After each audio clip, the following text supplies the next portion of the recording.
Mr. Ordinary and Mr. Overflow both started out their day with big smiles on their faces. They each decided to go and eat pancakes for breakfast at a local restaurant. However, there was a mistake with their order, and they each ended up getting a bowl of soggy oatmeal instead. Mr. Ordinary's smile started to fade as he headed to work, but Mr. Overflow just laughed and went on his way with his smile in place.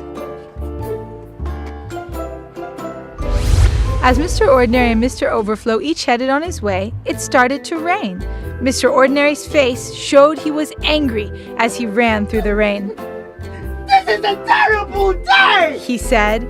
Mr. Overflow was not too excited to get wet before work, but he also remembered how much his flowers needed water. He shouted as he hurried the rest of the way. Later in the day, Mr. Ordinary got a phone call from a friend telling him about a tough time they were going through.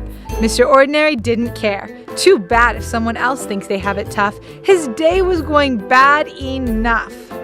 Mr. Overflow got a similar call, but he had time to listen and to care. He comforted his friend and gave him a Bible verse to think about, and then he prayed with him.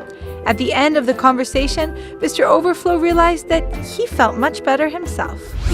Since they each had such a rough day, both Mr. Overflow and Mr. Ordinary decided to stop and see a movie on the way home. They sat expectantly in the theater, only to hear that there was a problem with the screen and the movie couldn't play. Mr. Ordinary just lost it. You could hear him shout all the way out of the theater. Mr. Overflow was disappointed, but remembered that he was actually pretty tired. He decided to go home for an early bedtime.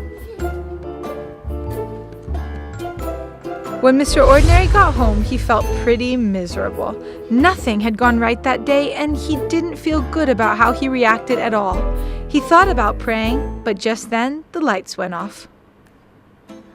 "Are you kidding me?" he shouted. He went to sleep feeling hopeless and upset. Mr. Overflow got home tired, but still smiling. He sat down to think about today and to thank God for helping him stay hopeful even when things didn't go as planned. Just then, the lights went off. "Well, at least I don't have to get up and turn off the lights," said Mr. Overflow as he fell asleep.